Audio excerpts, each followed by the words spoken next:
Hello and welcome to another video here on the channel. In today's video, I will talk about the terrible war between two powerful groups of Native Americans, the Comanches and the Apaches. The conflict between the Apaches and the Comanches is among the longest-running and most brutal in all of Native American history. Declared enemies, they fought each other in the late 1500s in what the Spanish called a war of extermination. The eastern Apaches established a dominant presence in the southern region of the Great Plains, an area that guaranteed them good buffalo hunting grounds and space to practice agriculture, allowing a semi-agrarian lifestyle. This diversification of their diet maintained proximity to the most valuable food source in all of North America. Meanwhile, the Comanches were rivals, forced into unfavorable territories by more powerful groups such as the Apaches. Their culture became aggressive and vengeful.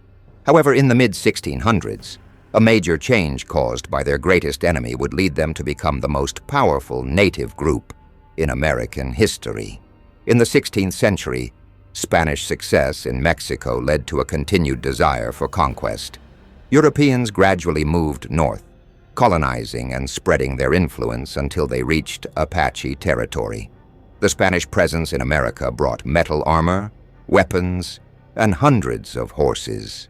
As they spread across the territory of what is now the state of New Mexico around 1600, their overwhelming power quickly subjugated many native groups in the region.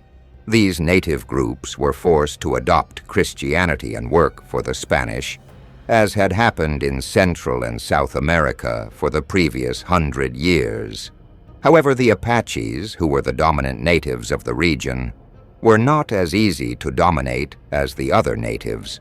The Apaches reacted violently to the new Spanish settlements, stealing horses in the process. They watched the Spanish from a distance and thus learned to ride these stolen horses.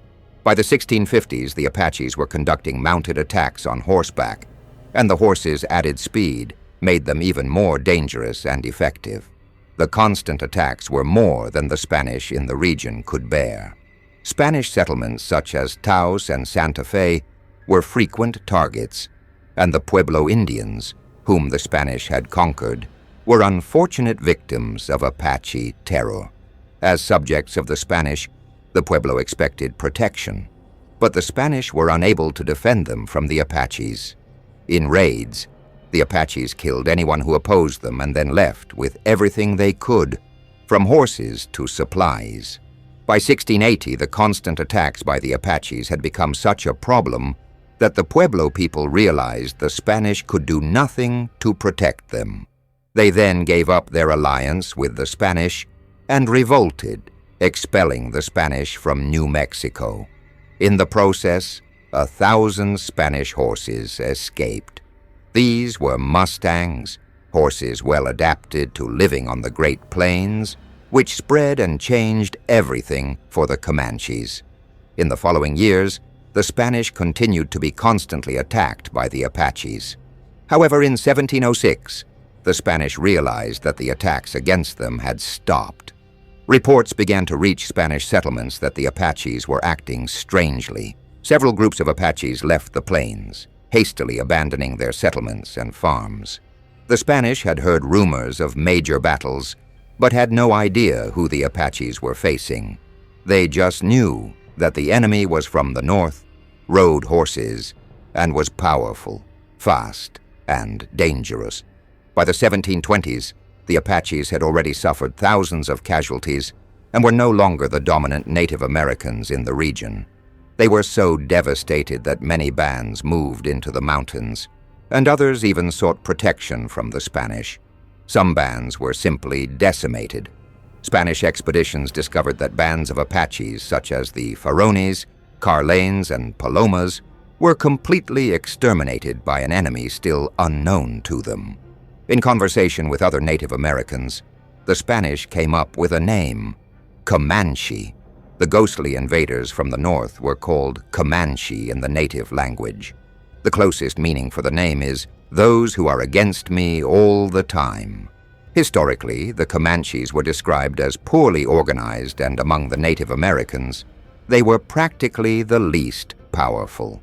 Several other tribes intimidated them, such as the Apaches. Because of this, they were pushed to the eastern side of the Rocky Mountains, forced into less desirable territory, something they would never forget. In the mid-17th century, they found horses, the same horses that escaped as a result of the Apache attack on the Pueblos and the Spanish. This changed everything for them. Horses spread throughout the region in what became known as the Great Dispersion of Horses. All the local tribes began using them, but the Comanches were the tribe that made the best use of them. While the other tribes didn't see much use in horses, the Comanches saw great potential in them. In this way, the Comanches practically specialized in raising and riding horses, which helped them in many tasks. The eastern Apaches, like many plains groups, were at least semi-agrarian, which in some ways tied them to the land.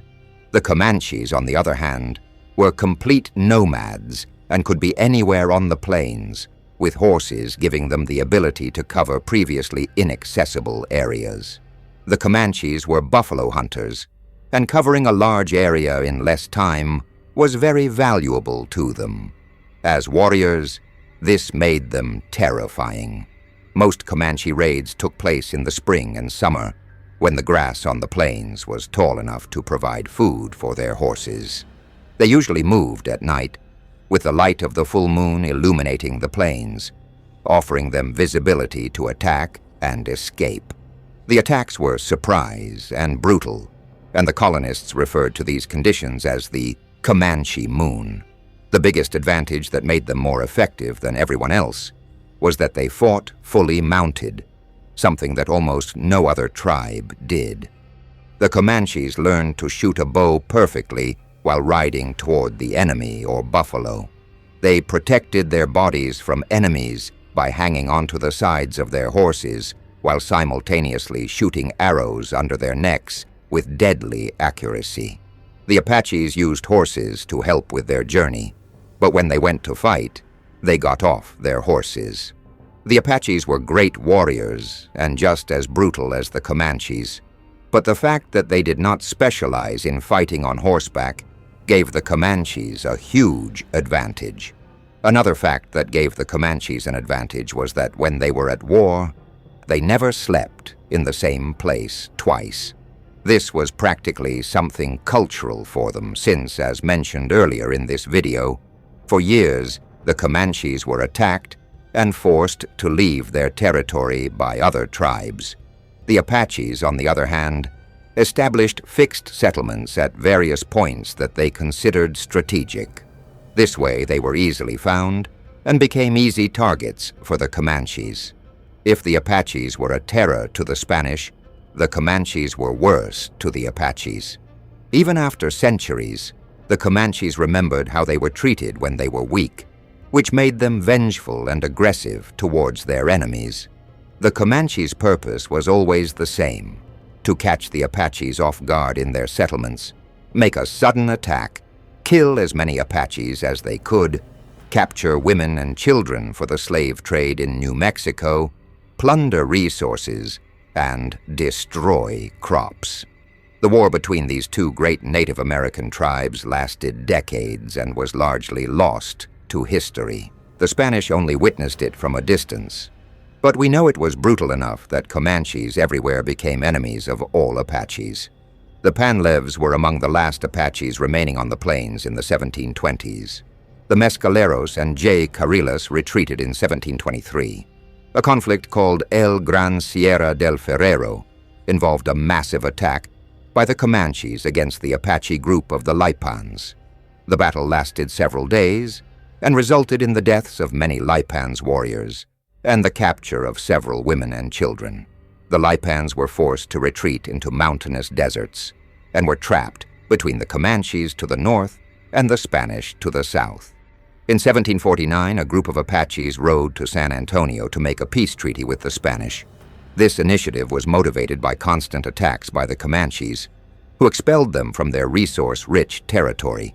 The Apaches asked the Spanish to build a fort and a chapel in their territory, promising that they would convert to Christianity. After years of negotiation, the fort and chapel were built in San Saba, Texas, in 1757. However, the Apaches rarely visited the chapel, frustrating the Spanish. In March 1758, more than 2,000 Comanches attacked Fort San Saba.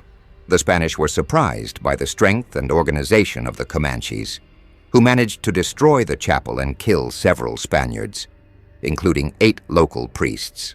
This event, known as the San Saba Massacre, led to a failed attempt by the Spanish to retaliate against the Comanches in 1759.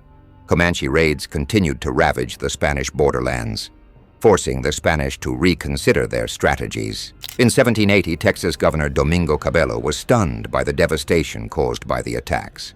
Eventually, the Spanish managed to negotiate peace with the Comanches in 1785, establishing a non-aggression and trade agreement, as well as an alliance against the Apaches.